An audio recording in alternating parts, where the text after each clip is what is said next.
I mean, Cassie, I think Yeah. that seminar or something. You Yes. get there. Yes. Se não tiver ninguém, então só Online. conecta com o Online, telespectador mais fácil. Quer dizer, vocês que sabem, se quiser. Melhor não, sabe por quê, Heitor? A coruja Ah, pode beleza. se tiver alguém lá, pode derrubar, e como tá gravando, é melhor. Tá, beleza. Se se importa, a gente pode publicar depois, né? Claro, sem problema. Aí eu entro direto no meu. Tipo, como se eu tivesse. Com share, Como se isso. eu tivesse- Só corta a imagem. Aí você pode usar Great também. things.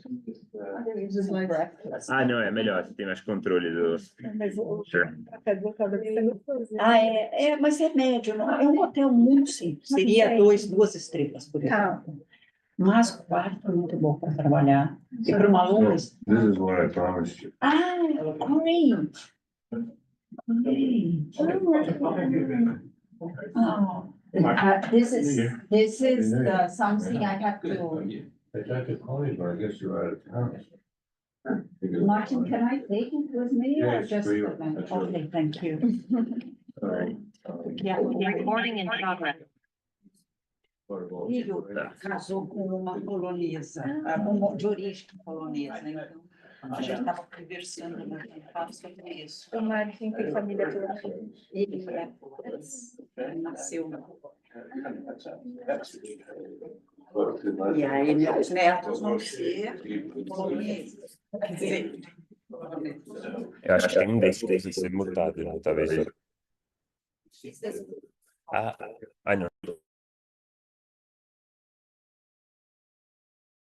Tudo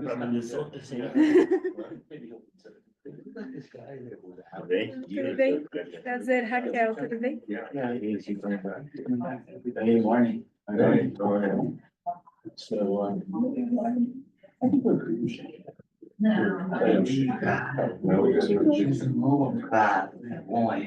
Interested, just saying. You never get it all right. I mean, I think this morning you said that, the Red Sox big weakness now. Oh, it is. It is a problem. And we traded away our pitcher of the future. Ah, mas tinha lá do. Os fogos nem foi tão maneiro, você só foi dos ontem. Nem fui ver os jogos. E aí? Oh, he has the Chinese guy. Yeah. I lived pretty well.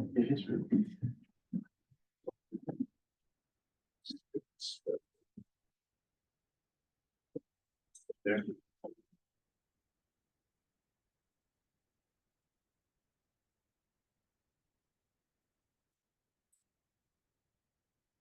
Espero que você goste muito. Então. E você tá no seu último ano PhD, né? Essa pergunta é muito sensível, né? Yes, no, sim. Sim. Não. É o último, assim, eu vou defender esse ano. Ah, tá. Perguntas que não podem Então, falar, né? PhD Quando você qualifica, quando você Exato. defende, etiqueta, né? Mas o PhD, então, são 5 anos. São 5 anos de guaranteed funding, significa que a Jessie garante que você they're going to support you. Muita gente faz em 6 anos, tipo, mas assim, eu vou ter material suficiente para poder defender em 5 anos, mas pode ser que eu fique para publicar alguma coisa. Ok. Não, tudo bem. E você vai tentar vaga para professor e tal? Ainda não. Whatever. It would, Mas whatever vai they fazer give me. She's like, do you want to be a professor? I'm like, whoever takes me out. I was like, whatever shows up. That's one professor would be ideal, Okay. but it's like the job market. Yes,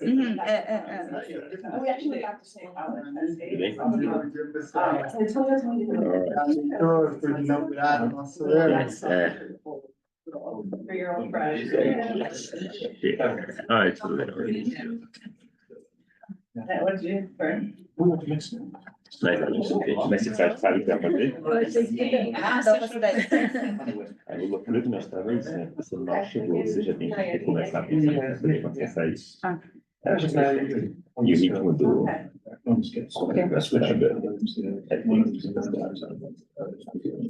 Ele tá tipo fazendo e já fazendo ao mesmo tempo. So Jen, I can't wait for some future vacation without kids in your footprint. Complicated. We actually had one of our kids with us, but she's. So you don't have to get a 6 a.m. and read books to her. But no, it's great. It's, I'm not sure, no, actually, I mean, I did it once before. Just sat on. It's relaxing. Genuinely. We don't know what the heck. That's, yeah. There wasn't much to see. Oh, yeah. Said the I'm ready to start. I cannot function well without strong. Is that right? Oh. So you got a birthday, do you? Okay. That's helpful. It's one bad. Eric, No, it's here. eu tenho dois. Deixa eu dar um. Strategy for and That's what we're aiming for, but there's still some work that needs to be done to make it better. But we can talk about, I can send you, I mean, I was gonna send him another note today to just kind of walk through, the biggest thing is budget stuff, what? our budget stuff. I'll send a note to the group, just giving an update on our budget. Oh, yeah. I mean, the hard part is, to do it earlier. We dip into this year's budget, and we've basically, because we've overspent in the prior years, But we still have those. the other funds. Yeah, we still have all. I'll show you the numbers, Yeah. because one of the We're problems, meeting at 11. no, we're not today, We're not. no. Guillermo's got another meeting and I've got another one that. So we'll meet next Tuesday. But I'll send out a, kind of that PowerPoint. with the- Eu só consigo um pedaço. Parece legal. All right, everyone. Welcome to the new year. Happy New Year to everybody. And the 404 seminar's got a great agenda this quarter. We have 10 great speakers. Today, we have Heitor Santos, who's from Pernambuco, from Recife. And he is a 5th-year doctoral student. And he is he's actually did his undergraduate at Swarthmore in Pennsylvania. And then came to us. And he's been working largely on organization theory and on philanthropies in not only Brazil, but in the United States as well. But he's going to be talking today about his a section of his dissertation, which is about philanthropies or NGOs in Brazil and how and why they seem to be so involved in policy. Martin, go around and actually, because where it's a new quarter. Oh, yes, It's a new faces, and also we have 1 or 2 thank you, announcements also. thank you for that. Let's introduce ourselves. Julia. Okay. Hi, I'm Julia, master's student in the ICE-IEPA program. Really glad to be here. It's my 2nd quarter doing this class and very interested in seeing Heitor's presentation as well as other presentations throughout the quarter. And I'm from Rio de Janeiro. Hi, everyone. My name is Arthur. I'm also from Brazil, from Rio de Janeiro. I'm a student in the Learning Design and Technology program. This quarter, I'm not enrolled in this course, but I always want to come by and see what we're talking about, and this is the great space for that. Hi everyone, I'm Marina. I'm also in the ICIP program with Julia. I'm also from Brazil. I'm from Mato Grosso do Sul, Campo Grande. This is my first quarter in this class officially. I came by sometimes last quarter, but this is my first time. Hey everyone, my name is Rebecca Tarlow. I'm an associate professor in the graduate school of education. I do research in Brazil as well on the politics and educational policymaking. I am also not teaching this course or anything, but I come by once in a while when there's important presentations like today. Hi everyone, I'm Giacomo. I'm also in the ICAP program. I am from Rio Grande do Sul, and this is also my first quarter taking this class. I'm David Plank. I'm one of the ex-directors of the Lemon Center. All right. And, yeah, well, we're all ex-directors now. But, I've worked on Brazil for 40+ years, and this is my last year. So I'm also a professor at School of Education. I'm an assistant professor focused on math education and teacher education, and it's my first year here. I'm in the center. And glad to see you all here. Excited to be here. I'll let you introduce yourself. I'm a scientist. I'm a senior fellow here at the center, and I work in science education. So I work developing the science curriculum Sobral, and I lead the science program for teacher education. I'm Guilherme. I'm professor here at the school as well. It's my second year. I work mostly on inequalities, measurement, interventions, generating new data, and doing behavior. You see here. Okay. Eric Benninger, I'm one of the directors as well, and then, one thing in terms of announcement, and then I do work in Brazil, right now, my projects are focused on vocational education, but I've done some other work with, and so, it's always delightful. And I actually would love to, I used to live in Mato Grosso do Sul, and so I'd love to, catch up and find out if my favorite, hot dog place is still available. That's very important. No, but I do want to make one announcement. One of the things in the Lemon Center is just because of what our funding is, everybody who's here, we're making some type of donation to your being here. And part of that is that we're kind of a community where everybody kind of chips in. And so today you'll notice we don't have coffee. We've got some food, but no coffee. And, I know that that's a travesty to have a Brazilian event without coffee. I'm so sorry. But it's more that, like, if you don't have a job in the center, we'd love you to touch base with Christina, because everybody takes a small job in the center. Somebody's job this quarter is gonna be to bring coffee on these days, and we pay for it, and we just need somebody to help us kind of get the coffee from point A to point B. And then we have other people who are setting up. We have everybody just chips in some way. So if you don't have a job yet, please talk to Christina, and we can try to then find a place. And again, these things are not meant to be like big jobs. These are meant to be a couple of hours that you might be, sometimes even less than that a week that you're just helping us out so that we get the center running. So thank you for those who've done things in the past. And as we go forward in this quarter, please, if you can help us in some way, please feel free to chip in so that we can all have a good community here. So. Hi, I'm Felipe. I'm from São Paulo, Brazil. In Brazil, I work at the Lemon Foundation. I've been working there for the last 10 years. I'm in charge for many leadership programs that we run at the Lemon Foundation, but also for the strategic change that we have been dealing with at the Lemon Foundation that regarding spin-offs and support of many other organizations and NGOs in Brazil. So I'm really interested for the discussion that we will have today, and also really excited and glad to be here for these 3 months. Thank you for everyone. Hi, I'm Marina. I'm very happy to be here as a visiting scholar in the Lemon Center for this quarter.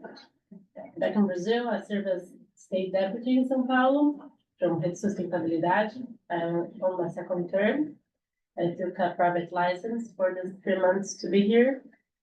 I'm especially interested in early childhood and sustainability and environment, but every day I get closer and closer to all education policies, and so this is also a very important time to study more about public policies and education. I am Martin and Lara's mom. He's 7 and she's 5. They're both here with us. I'm also Felipe's wife. I love it. Right now. Yeah, that's it. And we're really happy to be here and to help any way you can. Okay, good morning, everyone. I'm Claudia Costin. I'm Brazilian and I'm from many places. I'm a citizen of Campo Grande. I received that honor from Dante Oliveira, which was the governor of the integrated Mato Grosso. When it was just one state, and many things. I was federal minister in Brazil. I was secretary of education in Rio. I am many things, many things. Now, presently, I'm the president of Instituto Salto, a new institute recently created, with Rafael Parente, for those of you he might be a reference. That's it, and I'm very happy to be here as a visiting scholar. Well, good morning, everyone. My name is Raquel. I'm PhD in Public Administration and Government. I work at Itaú. I'm working now Itaú Foundation. Yes, yes. My interest is in vocational education. So I work with Rebecca and Eric in a project about vocational education. I'm really glad to be here. And what else? I'm from Brazil, and São Paulo is Osasco City is the best hot dog in the country. So we need to try. We can discuss that. Yes, we can discuss about it. But it's nice to meet you all. And Martin, we have a couple of people online. Yeah, I know. I was going to say that we'd like to welcome the people online. I can see.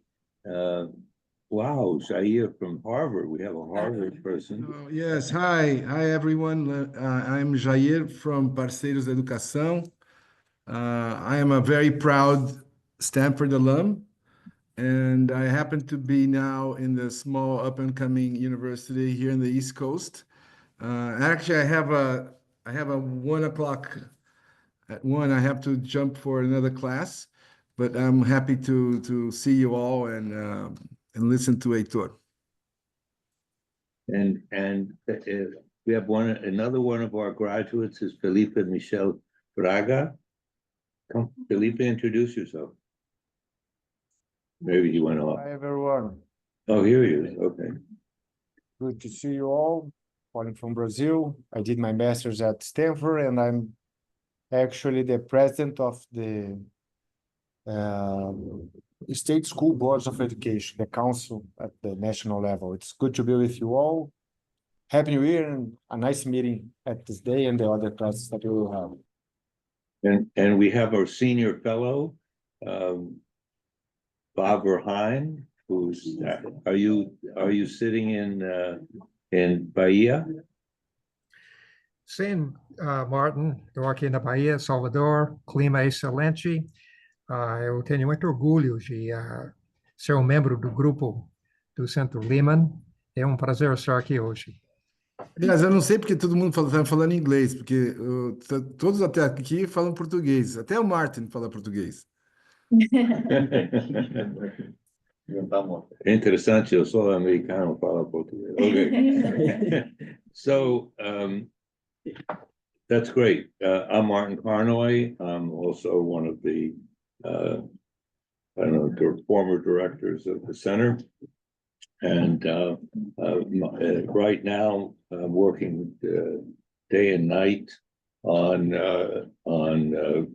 trying to get a whole bunch of research out on race, social class and inequality in Brazilian education and labor markets, and trying to piece all these things together and figure out what's happening in Brazilian education. And this has been enabled actually in part because of our doctoral students, but also in part because of our visiting scholars who have come and have worked with us to initiate research.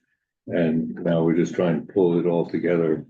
We have quite a coherent set of analyses suggesting many interesting things about the Brazilian education system, and in some sense comparing with the US. All right, so now back to Heitor, and talking about philanthropies in Brazil. Hi, everyone. Martin already introduced me, but I'm Heitor. I'm a fifth-year PhD student. I'm here at the GSC. And today I'll be presenting on one of the chapters of my dissertation. I'm actually going to start by telling you a little bit about kind of where my research is coming from and kind of where this fits in there.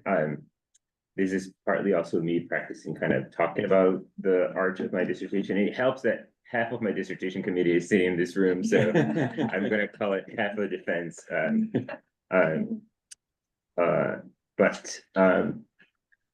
Or sixth of a defense, since it's just one of the chapters. But so I'm broadly interested in, like Martin was saying, a lot of my research has been really focusing on organization theory and organization studies.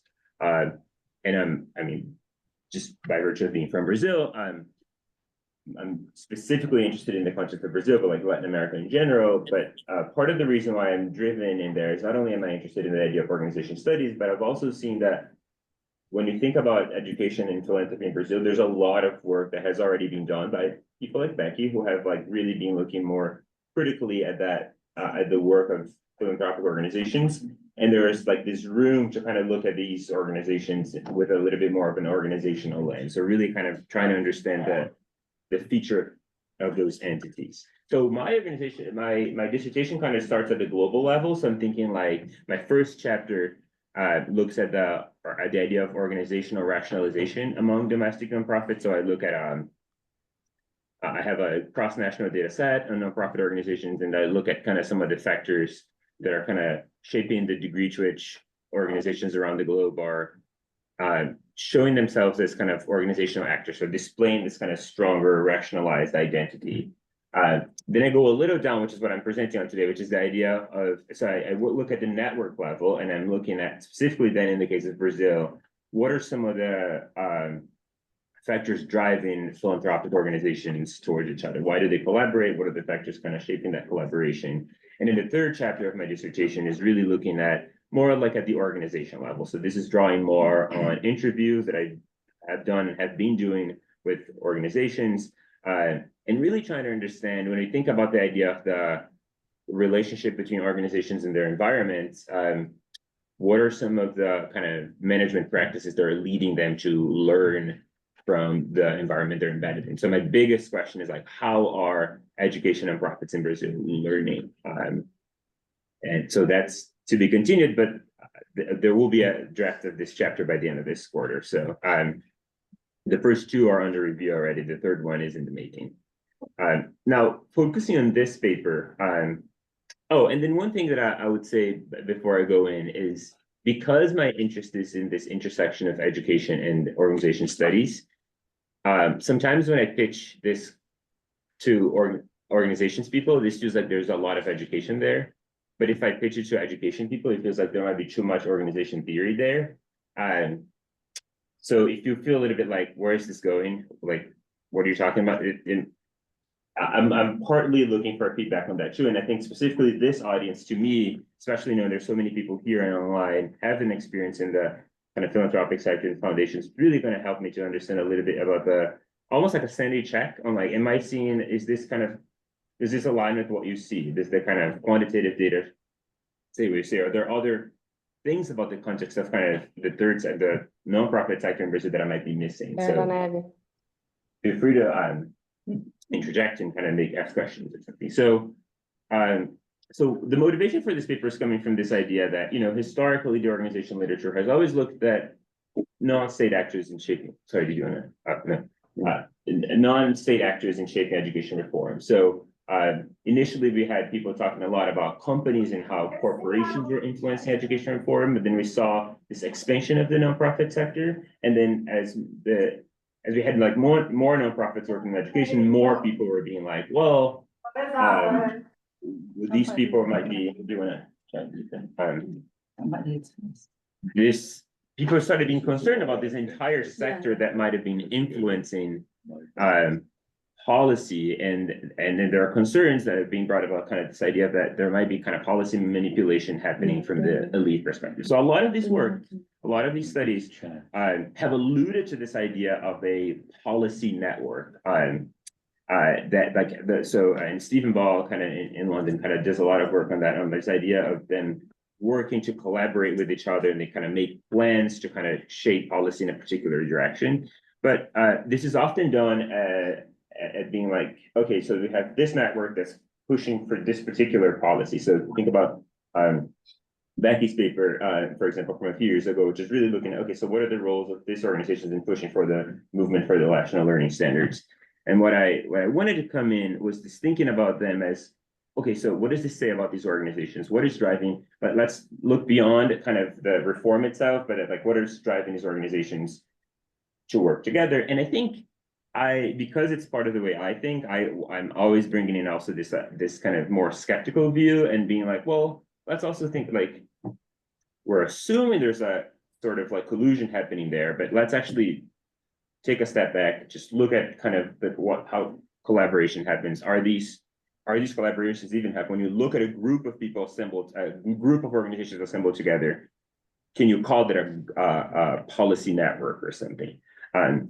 So why do I hardly need to make a case for Brazil in this room, but why do I think Brazil specifically is a very interesting case? Is that if you look at kind of some of the education reforms that were driven, that happened over the past few years, a lot of them have been kind of claimed to be driven, or kind of foundations have played a really important role in there. So this image there is from the National CONAI last year. And for those of you who know that part of what happened at CONAI last year is there's a bunch of people who are like yelling like Paula Lemon in there. And they're part of what they're saying is like foundations are really kind of invested in policy and in driving policy, and that this shouldn't be happening. So there's this tension there between this idea that if you take a generous look at it, the foundations are actually representing civil society. So in a way, having them participate, they are actually making the process more democratic than if it were happening just there. But on the other hand, a lot of people are looking at that and saying like, well, the rest of society is being, even though foundations represent civil society, they're being excluded from the decision-making process. So my disclaimer here, which is also the disclaimer that I made the last time I presented about this in this workshop, is I actually have a very agnostic view of the role of foundations on education policy. I'm not necessarily interested in looking at this idea of whether they are forming, whether that's necessarily an attack on democracy or anything like that. I think these are important conversations, but I also think there are people who are much better at kind of pushing that conversation than I am. And I also think there's a lot of people pushing that conversation. So part of what I think too from the literature, when we look too much into that, we kind of forget to look at this. Like, let's look at these organizations. What else is actually going on here? So that's part of where I'm coming from. Why again is Brazil? Three particular factors that are going on there. One of them is that when you look at foundations in Brazil, they're actually stronger and more active than what you would expect elsewhere. So when you look at the concept of a foundation in the US, for example, there's usually primarily grant makers, which is not the case of Brazil. Right? When you say foundation in Brazil, that doesn't mean they're only grant makers. Or very often you have foundations doing things, which means organizations are very central. The second thing Marina, is será que eles já não comeram?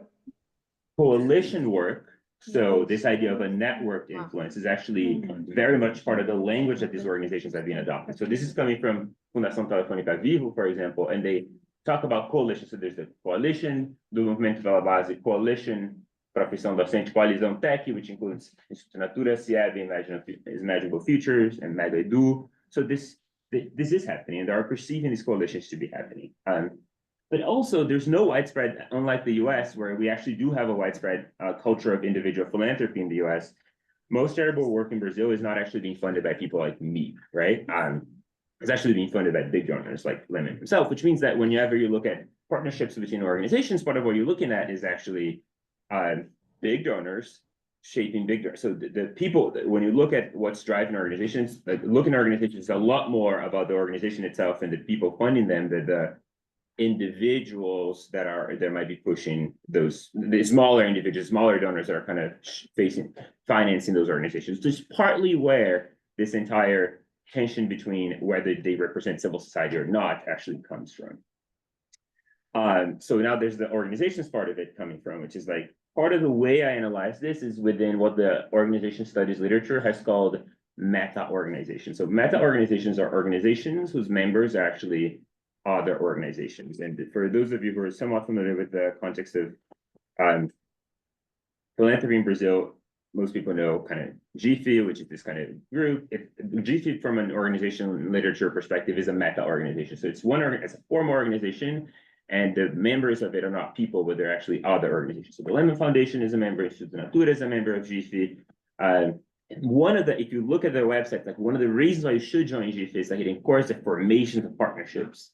The actions in the social sectors are not fragmented, but they should be, it should form a more efficient and collaborative effort to improve the conditions for the country's sustainable development. And GIF is just one type of meta organization. Another that's very much using the language of private social investing. There's another meta organization in Brazil also doing philanthropy, for example, which is Hijikamwa, which is much more looking, for example, locally at kind of the role of smaller organizations and also trying to get them together. But the thing is, GFI perceives itself as like an organization that fosters collaboration among its members, and the organization, the philanthropy and educational literature in Brazil certainly talks about GFI as this kind of network of people pushing for things, but we actually don't know to which degree these organizations that are members of this meta organization are actually partnering with each other. And from a meta organization perspective, from an organizational standpoint, meta organizations are actually known for being this like very inefficient organizational forum, because you have all these organizations with different missions and different ideas coming together, and they're like, how can we expect to just put these people in a room and expect collaboration to happen? So part of what I'm getting to is like, are they even collaborating in the first place? So where am I coming from? So some of the hypotheses that I'm kind of raising here are, the first one is this, yes. Yeah. Because you pick the GFI may be the weakest I can think of, but like there is a coalition for literacy, right? It's Yeah. much stronger. Yeah. And they clear the whole resources act together.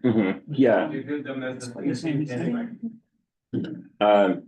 Yes and no. So one of the things and it's funny because so Brunson, who's the big person on meta organizations, they would say networks aren't necessarily meta organizations. Meta organizations actually take a formal, they exist as like separate, like they have their own CNPJ, for example, which I might be wrong. I might actually know to which degree some of these coalitions exist as their own CNPJ, but I assume they usually are just organizations getting together to push. Todos pela educação. Yes, Yeah, that's what so I Todos was pela saying. educação would be an example, Exactly. yeah. I Yeah. think this plays a Yeah. very Tem important role. aliança já, like Mhm. initiative that really brings organization together to set a kind of like common agenda. But they're not a separate organization. No, right? it's one Okay, of there, the that's what I thought. Yeah, so conceptually, I think that's where the E difference tem a would be. Frente pela Educação Paulista também, né? Tem a Frente pela Educação Paulista. Oh, there you go. também. So Frente pela Educação Paulista. Jair, go ahead. I already said that. There's a Frente pela Educação Paulista that many of you are part of it. Yes. Yeah, which is great. I mean, it's great because I feel like all these kind of examples almost like prove this like trend towards this idea of like organizations getting together and collaborating. GFI ends up being this kind of famous-ish one. I guess some of these coalitions are becoming more and more important, but I guess part of what and we'll see that a little further, but I think part of the reason for not going for the coalition is that the coalition already assumes that the coalition is already the partnership that happened right? Where GIF is the intent of a partnership. So looking at, to its degree, one of these coalitions, there are partnerships happening there. It's like, well, they will be because that's what they are. Whereas here, there's this kind of precursor step of being like, well, they're joining this organization as maybe because they want to do partnerships, or at least the organization sees itself as promoting those partnerships.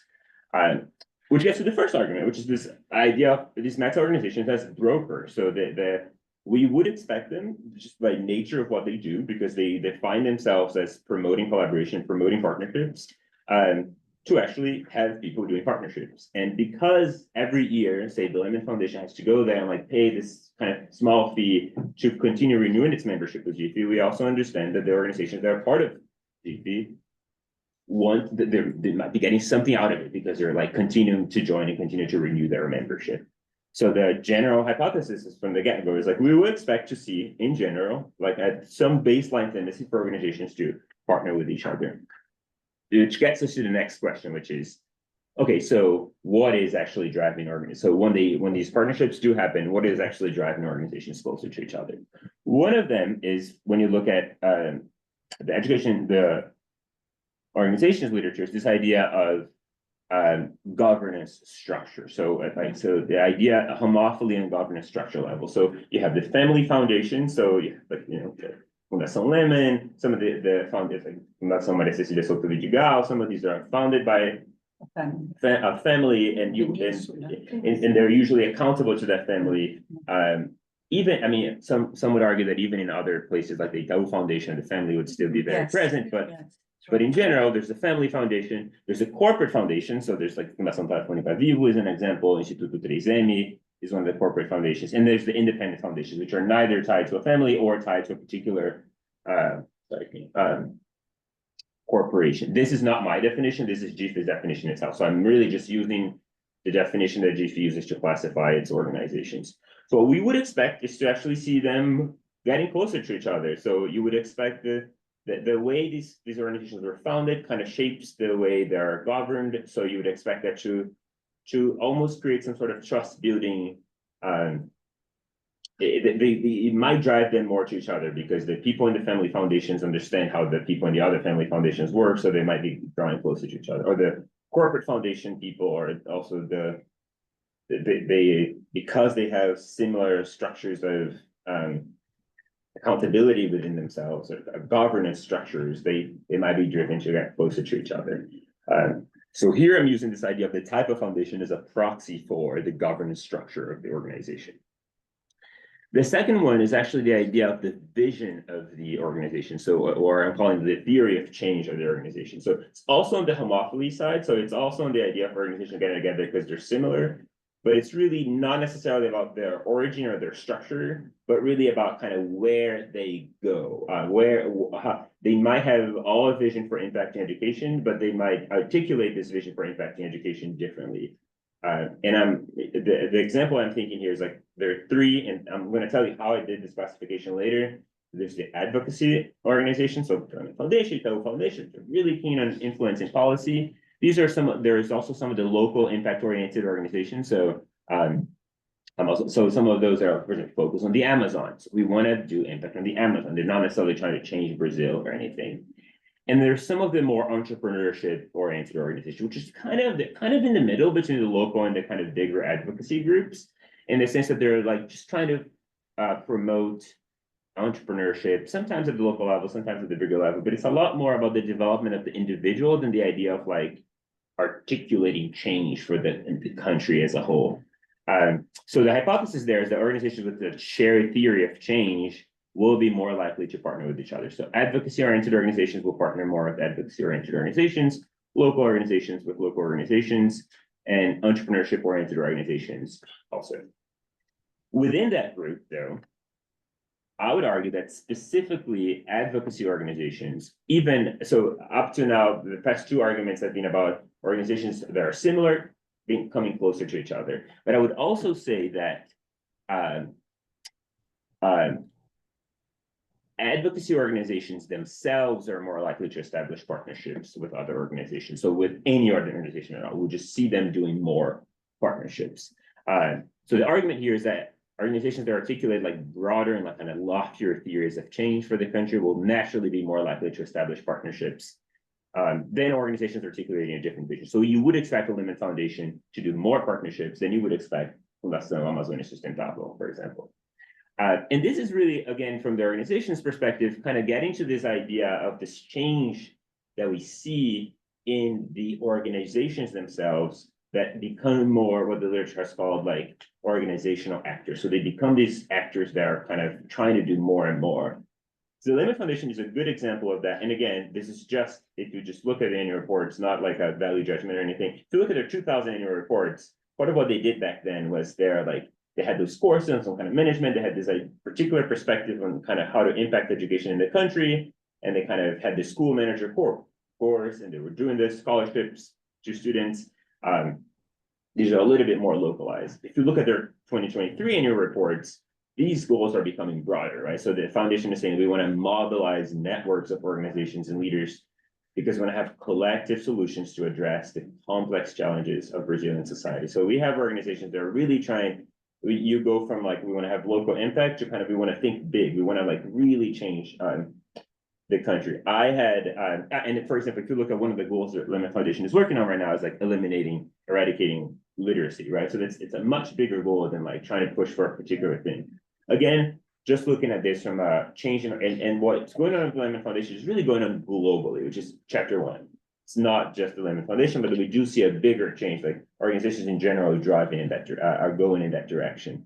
Why do you think that is? Well, it's chapter 3, but I think part of it is like, I think part of it is probably coming from this idea that the people working in these organizations feel more like they feel so empowered that they feel like I don't want to say that in a way that sounds dismissive, but like they take more responsibility towards the country than maybe their thing didn't work on management. Oh yeah, maybe because it was ineffective. Yes, and that's part of They had a business model that didn't work, and they just like and that's funny because when you go to the interviews, that's often what they'll say. They'll say like that's actually a natural progression. We tried all these smaller things. It's part of us maturing.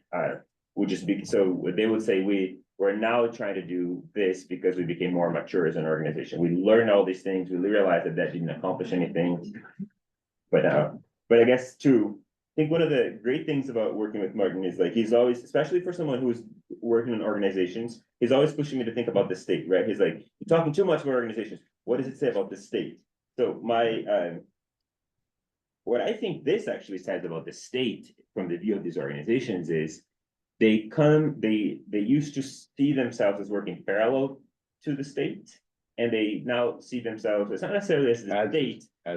Okay, well, I wouldn't go that far, but they would say at least that big change happens through the state. And yeah, he would go as far as to say they see themselves as the state. I don't think so, but yeah. But you know, it's interesting. Maybe they were just too impatient because it's not. Oh, it is interesting. I'm saying that this management model is basically the way the Lemon businesses, I mean, the BG businesses work. They say, okay, we're going to change management. We're going to make these firms more profitable, more successful. It's been very good for them. And so that's how they started. But education is a lot harder to change than a business. That's true. And now they're willing to wait a little longer. So maybe it was just a matter of impatience rather than error. And they just didn't want to, they just couldn't hang in there long enough to make the changes that they thought. It's not inherently wrong that we have our principal of the school here from Piauí. And from their standpoint, it's the management model that made a difference, right? But which is funny. I mean, I would see that as part of the same phenomenon, right? Because I guess what you're calling patience, I'm calling like a different view of impact, right? Which is the idea of like, well, impact needs to be measured in the short term. And now, if they're more patient now, because eradicating literacy in Brazil will also take longer. Well, maybe they're moving into stuff that's harder to measure.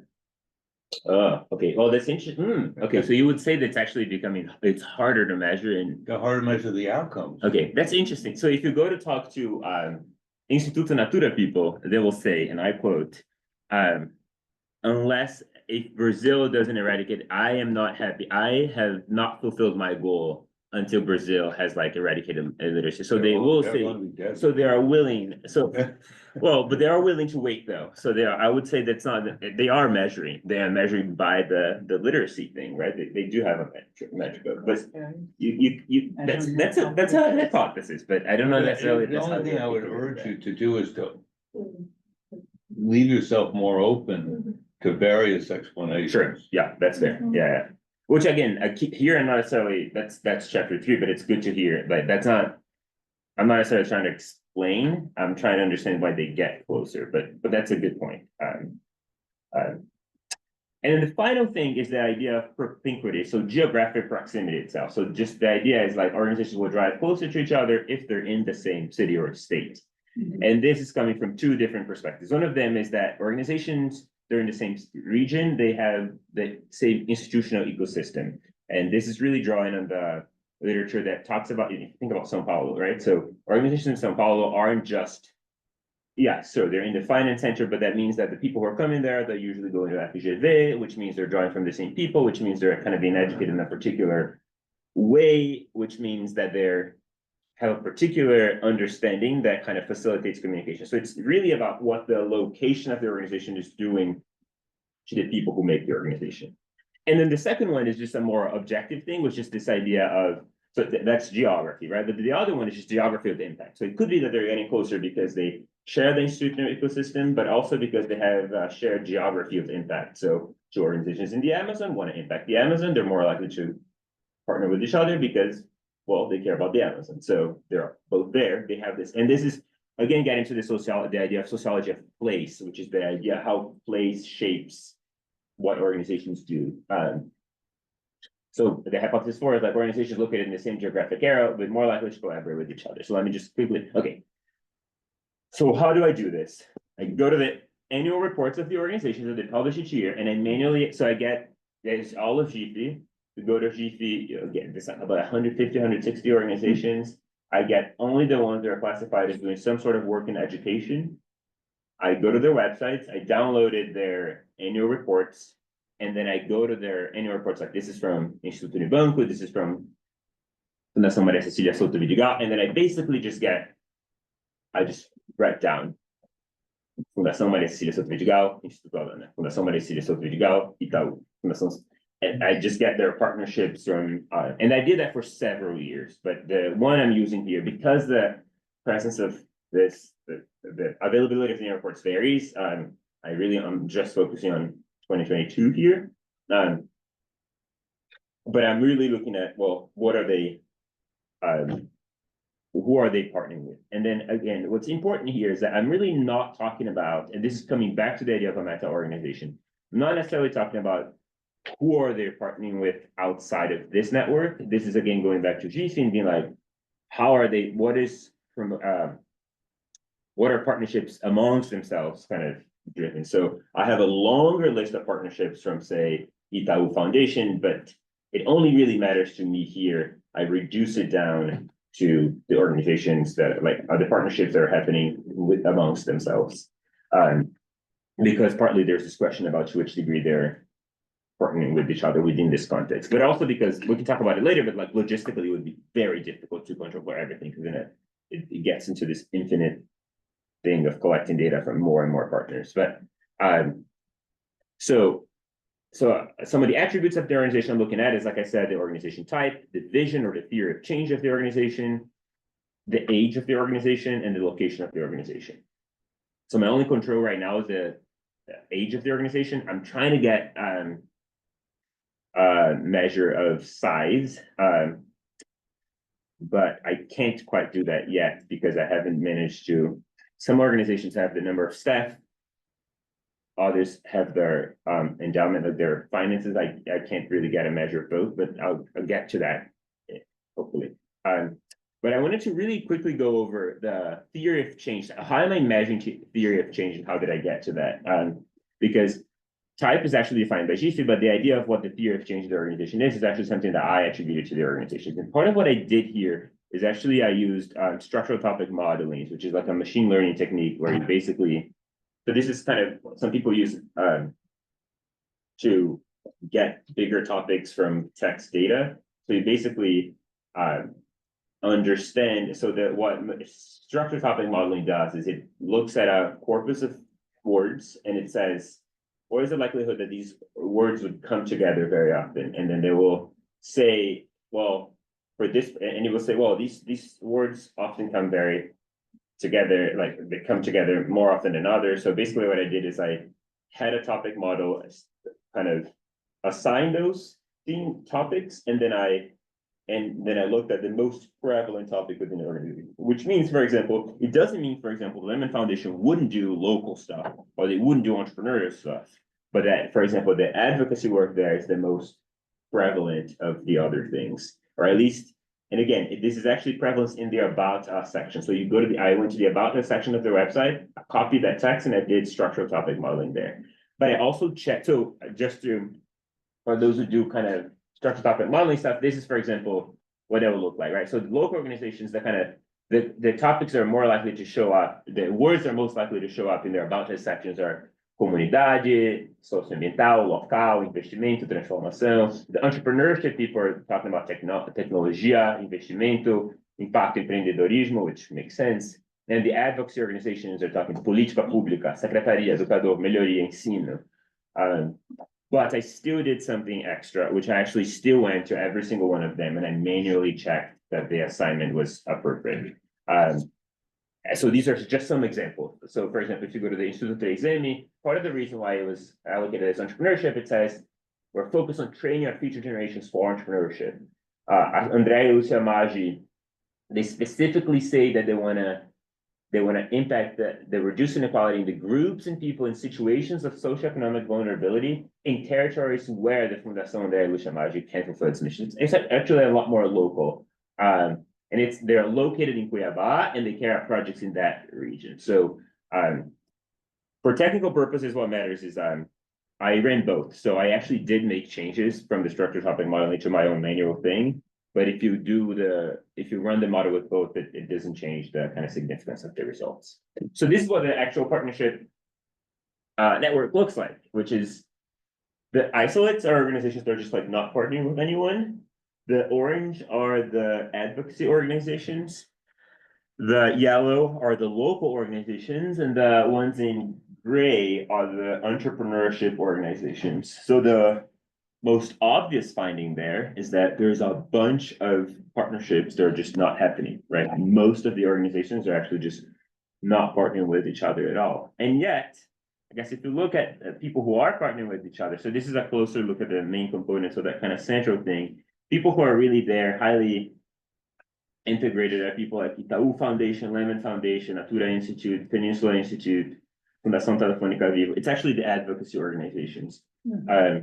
So this gets to, and we'll talk about the hypothesis in a bit, but this gets to the part of the point that I was raising a little earlier, which is that almost like kind of as part of the mission that they have, it kind of requires them to establish partnerships with other people. Like if you have a local goal for the Amazon, you might not necessarily need partnerships as much as if you're trying to eradicate illiteracy in Brazil, where it's a loftier goal, so it requires a bigger infrastructure to do that. So they're naturally more likely to do that.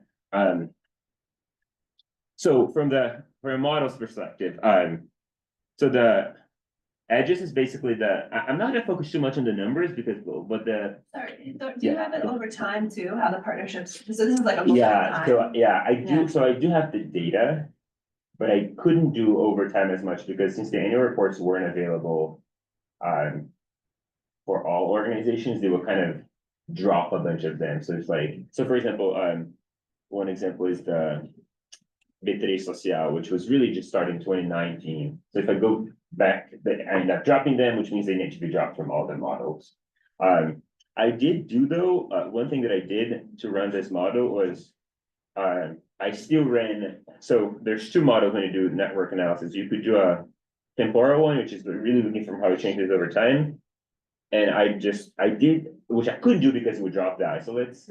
But what I did is I still ran them separately to see like, is what I saw in 2022 still the same as what I would see with the limited number of things that I had in all of them held except for the theory piece, but ideally I would have been able to see that, I'm gonna say from like, someone watching the presentation, I get really curious about the very simple stuff over time, just very expression. For example, if you get a very small subset, do the connections increase over time? I see. Like, Yeah. very simple stuff can solve a lot of curiosity, just general things. Sure. Can I build on what he said? Sure, yeah.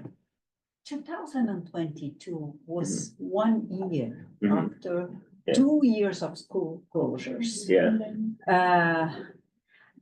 The idea of building coalitions really happened in 2023 onwards.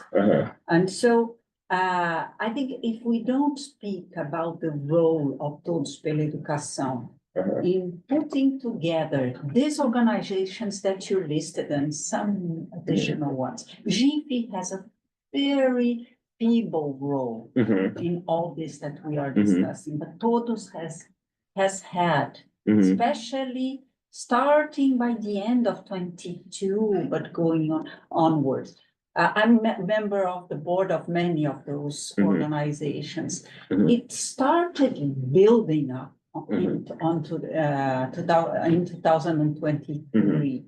So I would strongly recommend that if you can still do it, to work with the data of 2020. Sure, yeah. Which is 2 years ago, so Sure. it's not, and all the, how do you call, the end of year reports are already provided.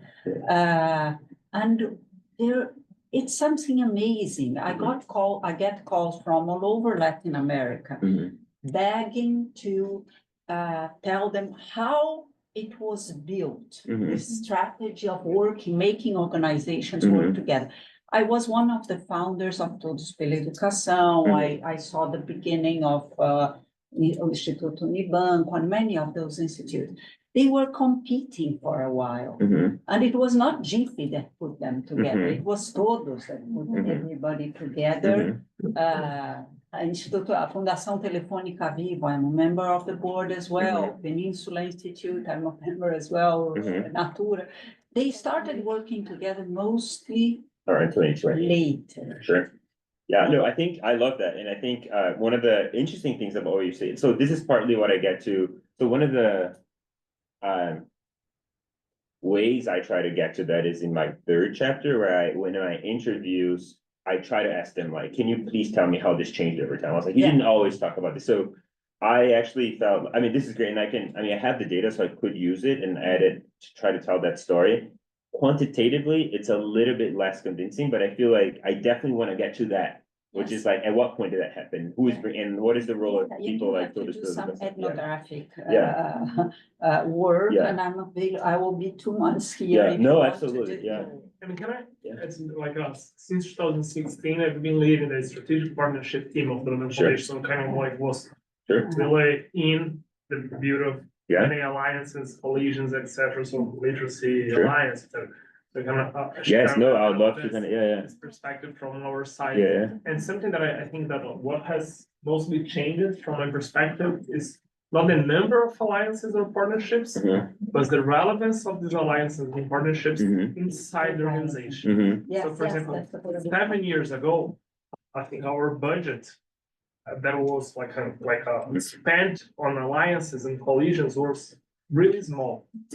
But now, today, in 2024, if you take a look at our budget, like 70% of our budget will be like 60 or 70% will be invested in coalitions. Something like a coalition with Instituto Natura. So the number of partnerships decreased, but the size of the partnerships that we have increased a lot. So this is something that we find. And the question Heitor would want to know is like why that radical change in the foundation? Do you have like an answer? Yeah, already Can I just doing the bring ethnographic something work itself. additional?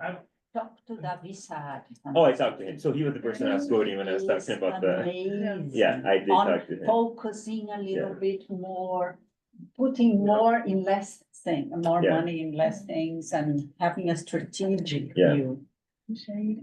Yeah, I I'd like to don't- just, I have like 2 minutes, I have to leave in a second, but just adding to that, I remember that probably in São Paulo, at least, the first coalition that we did was 2011. We did the Educação Compromisso de São Paulo. And Lemon was part, and Unibanco, Natura, all those were part of that. And we hired McKinsey to do a project for São Paulo. So that was like first coalition that we did in São Paulo 2011. And again, in 2022, we worked together on building a document for the Documento de Referência. I actually sent it to your WhatsApp, Heitor. The Yeah, I document did that we that. produced in 2022. That is really, again, a coalition. And the reason that we work together, it's very clear. I mean, it's more of bringing efficacy to the process or efficiency to the process overall. Before that, we used to work, everyone would be talking to the secretario on an uncoordinated fashion, and it wasn't effective. And Yes. we were just overlapping each other, and we were eventually disputing something that actually there was no reason to dispute. I'm very happy if someone does that, a process. If Lemon takes care of one aspect of the education is fantastic, then we can focus on the other one and be complementary, because all of us, actually all of us, we have a very, our theory of change is to transform the education in our systems, period. I mean, and there's no ideology behind it, as you probably know, and there's the issue is really bringing improvement in education in Brazil overall. So I think what we learned is to really, at least in São Paulo, we have really worked together in a coordinated fashion for many years, and now it actually has enhanced both in the state level and now in the municipality level. We just also produced a document for the municipality that actually is being implemented. I just heard that on Friday that they were going to be implementing our reference document in the municipality too. So, Yes. so those are two good examples, coalitions that and they work, and it's been working, and it's been improving the system overall. But anyway, Heitor, really cool, your stuff. We can talk later. I have to run, but thank you for letting me hop in. Thank you.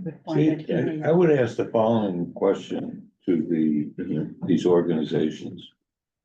Jair just laid out that it just works better. Yeah. So it would be great to have an example of what they were doing before, the project that they were doing before, maybe competing with each other, or doing overlapping or spending excess funds or something, and all of a sudden now they formed a coalition and they saved this amount of money and got better results. So what is the example of that? Because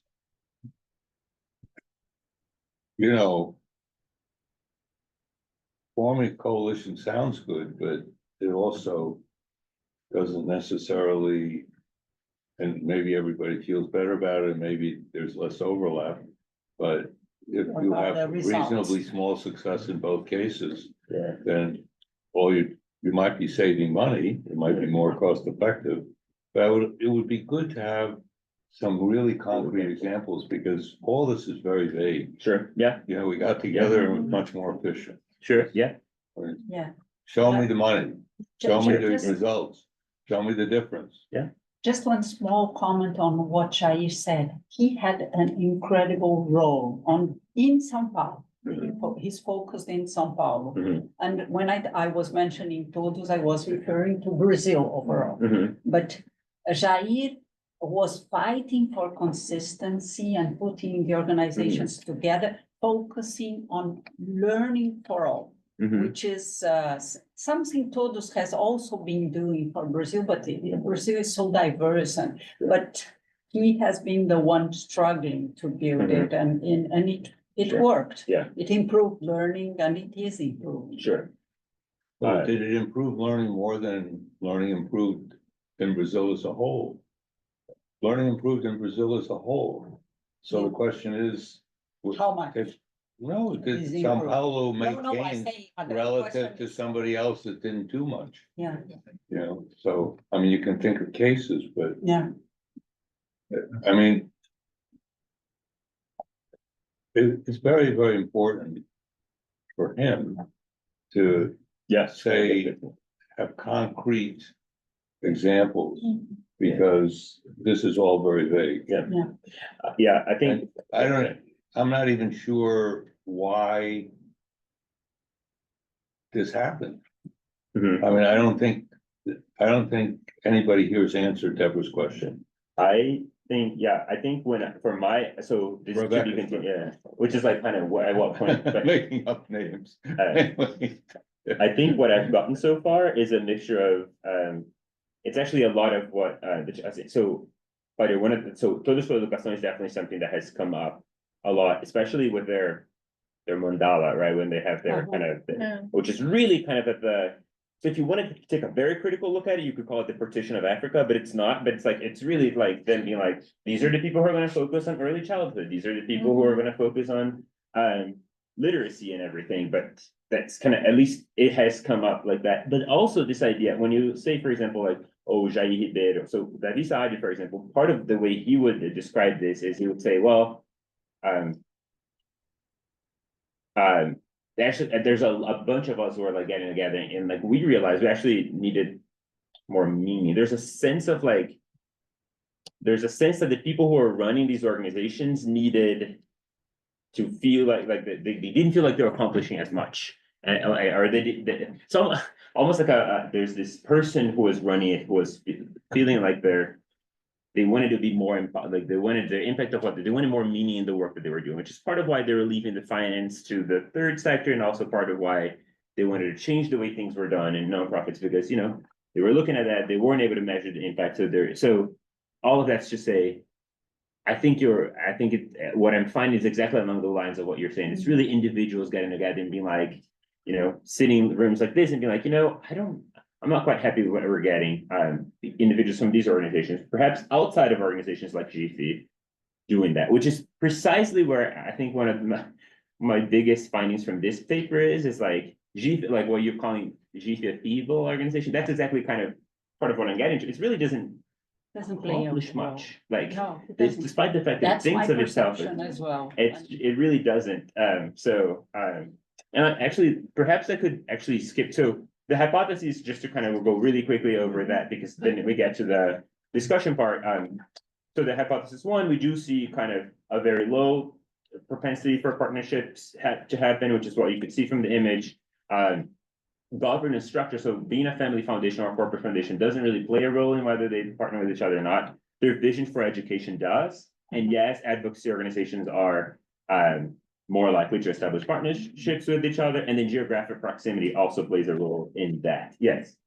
Just take a number and just interpret one number together. Yeah, so this is in log odds, but in theory, this would look at I guess I would have to calculate the odds ratios, but in theory, this would say by a factor of 1.51, it would increase the likelihood that a partner. So at the advocacy level, so at the dummy level, the factor of being an advocacy organizations here would increase by a factor of 1.51 the likelihood that a given organization will establish any partnership at all. But that's at the factor level. At the theory, so this two here are the homophily level. So this is really shared. So the two organizations with a shared theory of change, the likelihood that they would establish a partnership with each other. And then edges. So where it gets tricky here is that edges is at the network level, governance structure and theory at the dyad level. So two organizations, and advocacy is at the organizational level. So edges is like the likelihood, which is really, it starts there because it's really a control for the entire network, is like, what is the likelihood of any sort of partnership happening at all? And it's negative and significant because it's very unlikely to happen.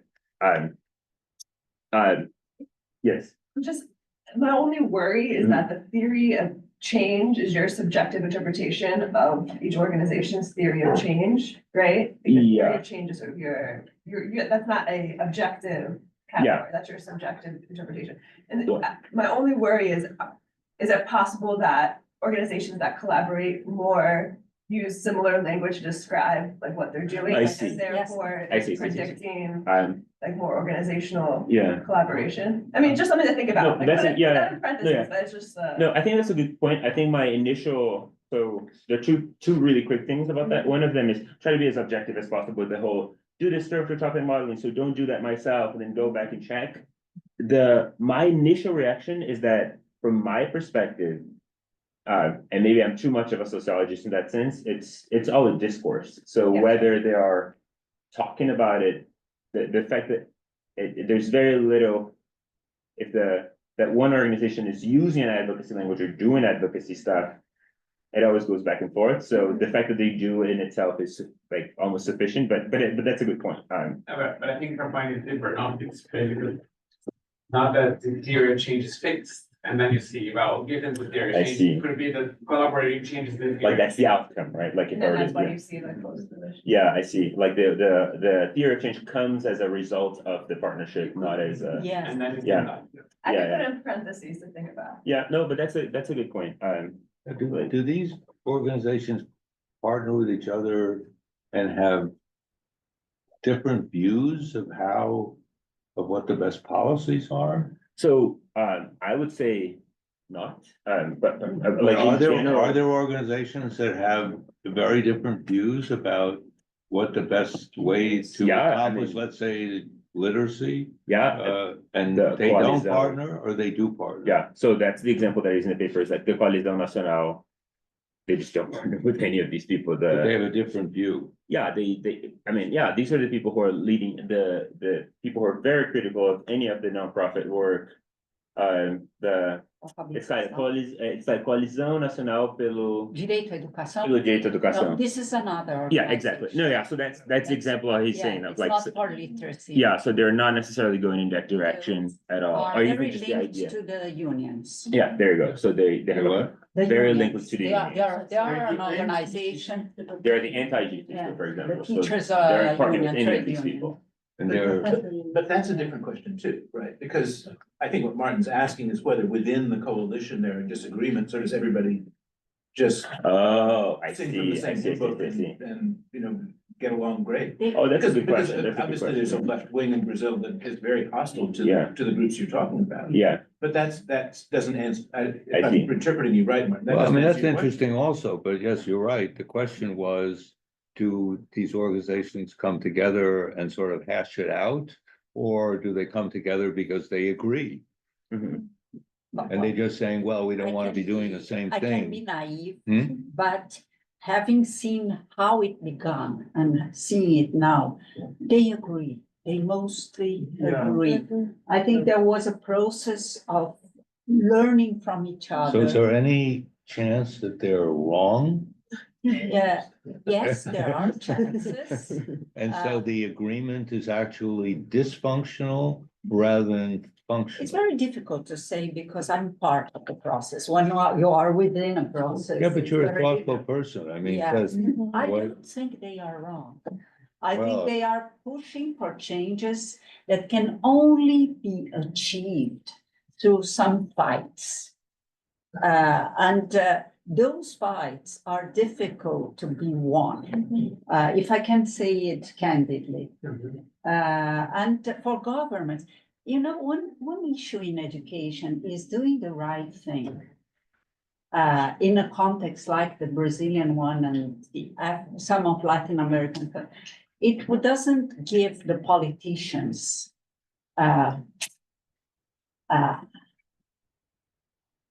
credit, not enough, let's say. When you build a school, you receive some political credit. But when you enhance learning for all, improve learning for all, you have to fight with the unions. It's not very, I'm not recommending that you have to have some fights, some quarrels with the unions. It's not very easy to go this way. And some push from civil society may help. to go to the right direction, remembering that the fight cannot be destructive. So you have to pick your fights, like you say in America. Yeah, so I think just to kind of quickly summarize, especially because we're closer to the end, I think Claudia really kind of brought up this kind of one of the key takeaways, just this idea of meta. So again, from the organization's perspective, meta organizations mean this like boring and inefficient organization. It really might see itself as accomplishing something, but it's really not accomplishing the partnerships that it's intended to accomplish, which is interesting because these meta organizations are growing, right? As meta organizations, there are kind of more and more. So I guess the additional questions about what allows for future papers or kind of future research is like what allows them to what does if continue existing though? Why do people continue joining them? And then it's like so one of the things it could be like, which is my question, are they like doomed to like wither and die? Are they just gonna they're kind of doomed to kind of not be irrelevant? It's to become irrelevant, or is it so Mark Granovetter here in sociology has this kind of paper on like the idea of the strength of weak ties. So it's the idea of like, is it maybe just, it's actually a very low cost. You just, from a lemon budget perspective, you just like pay this fee every year. They're pretty close to you. You're just there, you hang out with them. All right.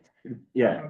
The objective of the that you have about this partnership might vary a lot. When I think about like the alliance, we measure the way that we measure success is literacy rate in Brazil. And some partnerships just like branding. Maybe it has more political power. Maybe it gives the illusion of more political. Could be the illusion of more political power, or but what's interesting though is that that also means that from our interpretational standpoint, we can't really assume much about being associated with GFI. So you could look at it and it's the private social investor articulating this vision for it, but if it's just about power, okay, maybe they are. They maybe to the degree that they are associated with that, they are gaining the power of being saying, I'm somewhat loosely associated with Lemon, but even though they're not, right? So it's a weak tie, Yeah, if we look from the perspective that GFI's main objective is to form partnerships between the organizations, okay, you can say it's boring and ineffective. But if you look at GFI as also a place to connect people, and also people from not the president of the organizations, but the sub-levels of the organization that connect themselves and get together to know what the other one is doing and what new ideas. The objective is to strengthen philanthropy in Brazil. Yeah. So in that perspective, yes. To do what? Strength philanthropy in Brazil, like increasing have more philanthropists in Brazil and also have more philanthropists, like more organizations. So whenever it makes sense to have like several weak partnerships among organizations. I think it's reaching their objective, but doesn't mean like reaching any objective in education. Which I guess is like, so it's looking more and more like one of those like strength of weak ties, where it's like, it's nice to be there. So I know so the final kind of takeaway though is like from the drivers of collaboration perspective is if you if you look more, even if you try to look a little bit more objectively at kind of the paper of like, people like Becky have written on the organizations, like they are there, like there are some of these coalitions happening and they are being spoken of as coalitions. So even if taking apart that, like even stepping back from the kind of value judgment of the concept of those, it could be interesting to analyze there is a particular type of organization that's more likely to form partnerships, and that and these are being driven by it. So it just adds this kind of more macro structural perspective on the existing kind of critical work that is. So it doesn't necessarily disprove what they have been saying. It just looks at it from another perspective. So that's kind of I'm going to stop here because we're at the clock. It's 13, but happy to. Good questions and comments over, but it's not necessarily a question, but it's something that got me really curious. Like I'm a complete outsider from this NGO world, and every time you mention about like the conversations you had with decision makers, I was like, maybe Yeah. there are some patterns here. So I think you did a great job in like bringing this picture of the organizations. Yeah. But I'm very curious about the clusters. Stay tuned. Between the decision makers. Yeah, like holding the interviews and seeing which patterns come out. Yeah. Because I think that our answer to most of those questions lies on the perceptions of those decision makers. Yeah. And if you find that anything like, if you find that most of them are wrong, or like most of them are working on like wrong assumptions, then it's something, it's a powerful so what. Yeah. And I'm really curious Yeah. about it. No, yeah, initially this paper was conceived as like, I mean, in my proposal meeting like a year ago, initially this was conceived as one paper only of like doing the qualitative stuff and the kind of network stuff. But then just even as I was doing interviews and doing it, it was clear that these would be better. I mean, even for like publication purposes, it's like for the trying to put them in like a 10,000 word paper, it would make more sense to put them as separate things. But yes, definitely the most interesting thing to do too, because then I get to talk to them and kind of see what's going on. But yeah, so to be continued, I guess that's part 3 of the dissertation, which I'm really excited to get to the writing part. So It's interesting work. I was wondering, you know, since you look at it from a network perspective, one common approach elsewhere, like in economics, if you put it in networks, is to see what happens when the network is perturbed, right? Some type breaks or some new information gets in, and then you see how it spreads. So like, I don't know if you have time for this, but like diffusion, right? let's say in G, you know, sometimes one organization changes what they do. So Todos, for instance, didn't do early childhood, now it does. Yeah. Like Priscilla, basically, they went to Harvard course and then came back, stay down, and then all of a sudden Todos enters the early childhood. How does that change what the other organizations that are connected to Todos in the network also do? Or like, I don't know if some organization kind of gets in a scandal or like shuts down, like what happens to the others? I think that will maybe show you that even though the network seems irrelevant, maybe it is relevant, but something. I see, yeah, that's interesting. I think it's, I think these are all incredible questions. My experience, at least with this sort of data, was like, it was hard to get that I think that's a better done through qualitative stuff. I mean, there are, like, measures of, you could literally model that within a network, but again, it would probably require a longer time span and more complete data. I guess that would be a great long-term project if I were to even go individually to each of these organizations. Can you get me your historical data and partnerships and really map out back to like past 20 years? That'd be really cool, because then I would, which is kind of what you and Becky are alluding to. Time-wise, it is very difficult, because even just the manual labor of like extracting these things and writing them and cleaning that data for 1 year is actually a lot. I had RE help for the others, but that's great. Yeah, that's great. But you could take one point in the past. Yeah, you're right. Yeah. Take a point before the COVID. Yeah. Oh, yeah. I do have that. It's more limited, but yeah. And then I could try to model that, with the data that I have. Let me see if there's limited data. Yeah, I did it. Go ahead. I just think, first of all, great presentation. I think. Thank you.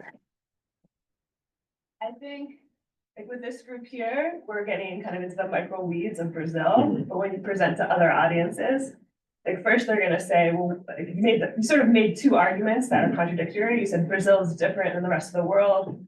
And then you also say that Brazil is sort of following the same trends. Yeah. And if I didn't know anything about Brazil, I would say, oh, Megan Tompkins-Staines, she argues that not all foundations, but a lot of foundations are transitioning to more strategic advocacy type interventions. And so Brazil is just imitating what's happening in the United States, right? So I think you have to be able to speak to how Brazil is different or similar to the United States, and then also to Latin America.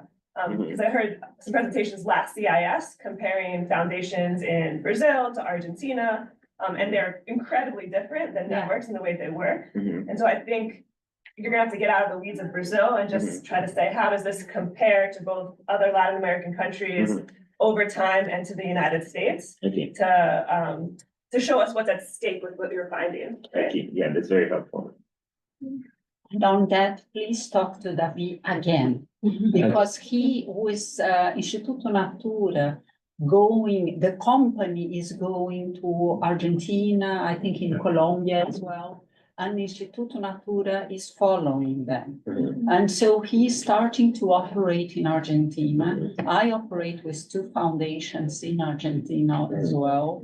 So I'm ready to compare perspectives. Nice, yeah, no, absolutely. And sorry, we have a question online. Go ahead. Yeah. Obrigado. Thank you. I never know if it's better to speak in Portuguese or in English. Portuguese, I have a better vocabulary, and English I speak without an accent.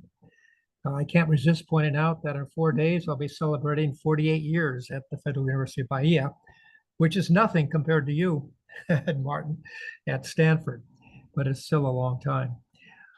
My question is the following. It seems to me that one of the ways to categorize, and I really appreciate your presentation, I learned a lot. I'm not an expert on the topic, but it seems to me that one of the forms of categorization that you could utilize is in terms of the relationship between the NGOs and the federal government, especially in relation to the policies of MECI. And it seems to me that maybe we have 2 different models. We have a model whereby the NGOs complement and extend the policies of the federal government. And you have a model where the NGOs kind of substitute for a lack of policy on the part of the federal government. And it seems like we have 2 examples. You know, we have the example during the Lula times, the PT times, where we really have a big investment on the part of the Ministry of Education in the non-governmental organizations, and the non-governmental organizations are seen as complements and extensions of federal policy. And we have the Bolsonaro times, where really the non-governmental organizations substituted for a lack of in terms of educational policy, especially with regard to the secondary education implementation. The federal government really did very little, and the NGOs did a lot in terms of conceptualizing and promoting the secondary education implementation in terms of its reform. So my question is the following. First of all, is this differentiation between complementary versus substituting, is this an adequate way of looking at the relationship between the federal government and the NGOs? And the second thing is whether or not these different contexts, substituting versus complementary activity, does this impact in terms of collaboration, in terms of impact, in terms of the contributions that the NGOs make for educational policy? Thank you. Yeah, Before you say, you know, I just wonder whether there are big foundations operating in centralized systems. And I'm just wondering to what degree, this is Bob's point, to what degree the foundations have a space in highly decentralized systems, because the federal role is very little concerned with implementation. While in a centralized system, the federal role is both to conceive of the policy and also implement it. In the decentralized system, the federal system, the implementation is decentralized. In the United States, there's hardly even any federal policy making, but that's a rare case. But I imagine in Germany's a decentralized system, and I don't know what to degree, you know. Anyway, I'm just saying it's just what Bob brought up, that there's this sort of space on the implementation side that is not done by the federal government. They just say, here's the policy, and then it's really up to the states and the local areas to implement this stuff. The same in the US. And there's like a void for policy, you know, for implementation policy.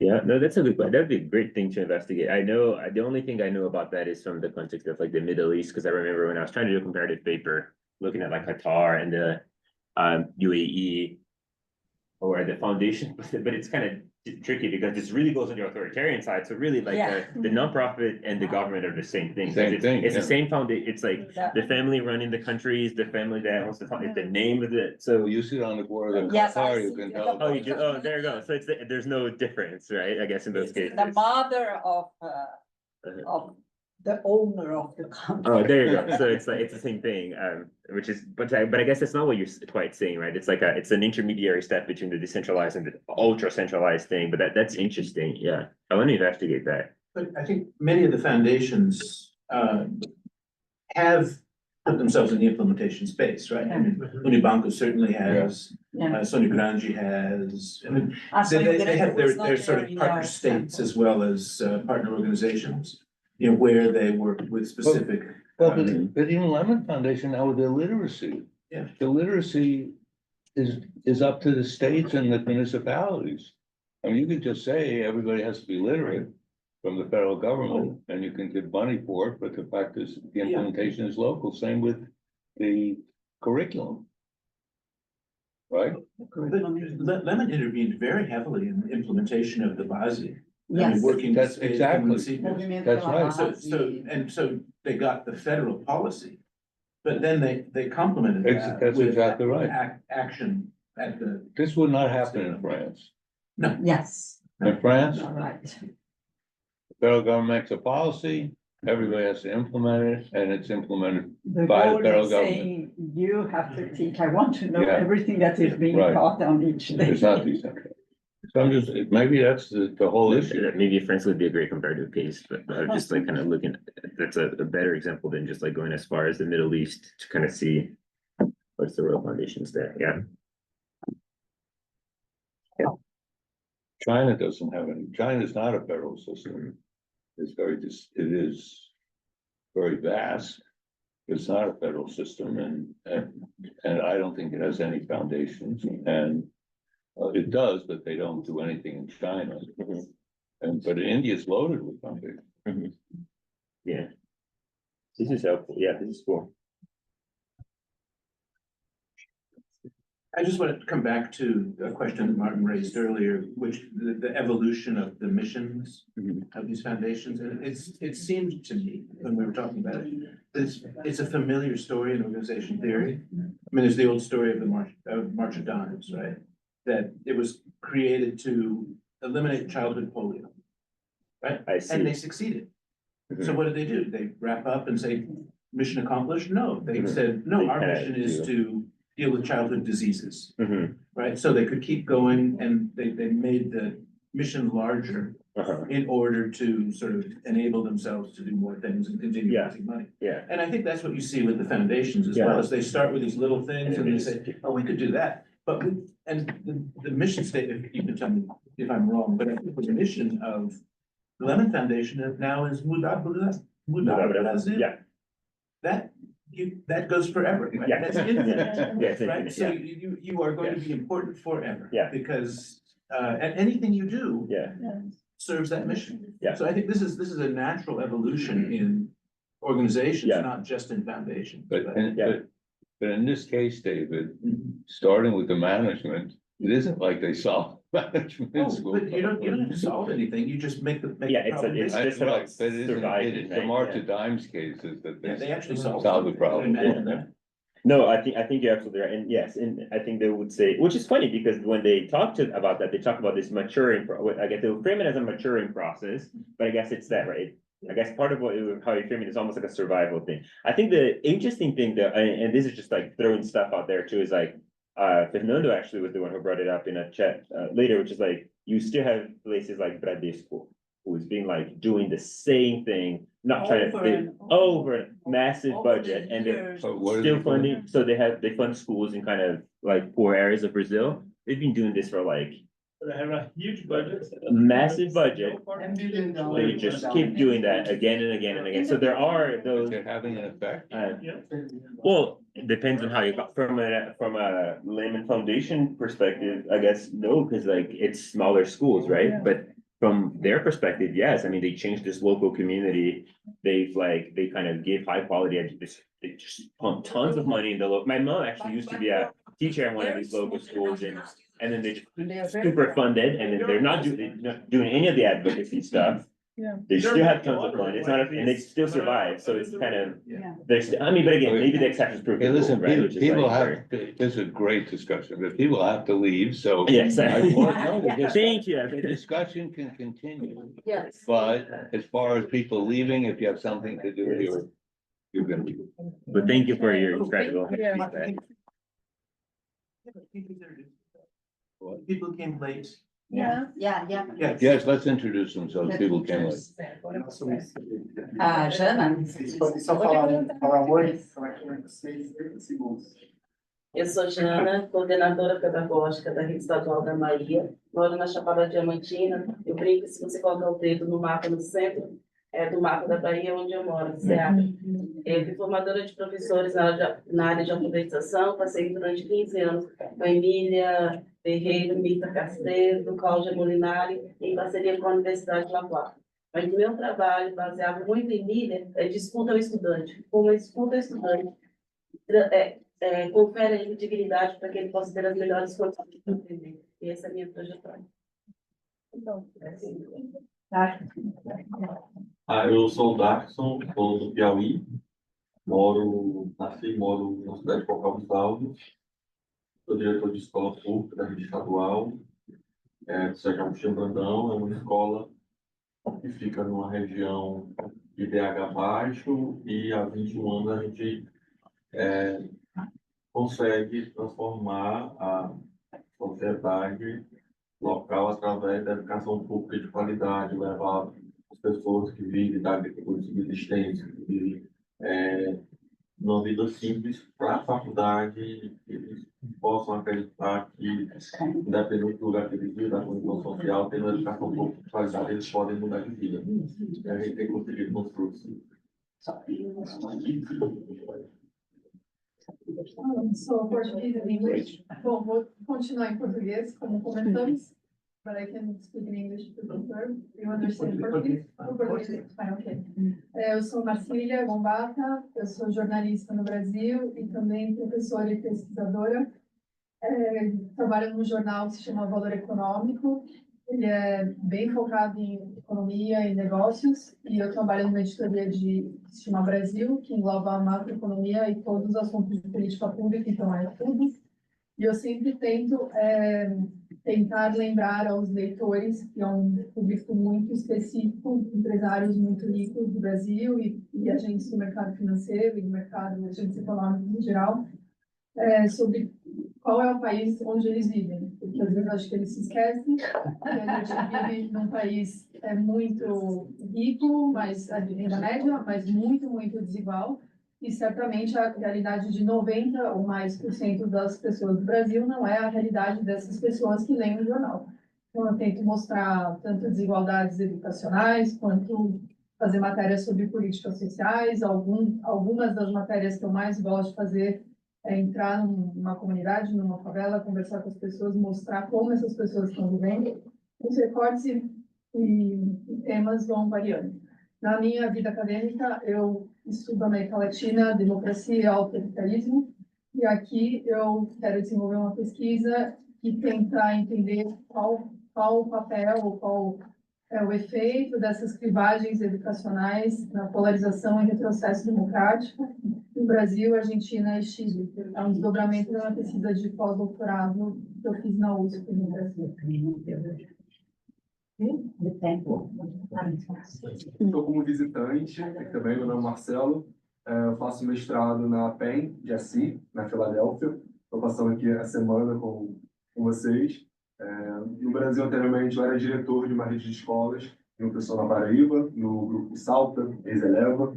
Também fundei uma escola em Belo Horizonte, pelo mesmo grupo, e trabalhei com integração em outras dezenas de escolas no redor do país. Hoje eu estou pesquisando letramento racial para os diretores da rede pública do estado do Rio de Janeiro.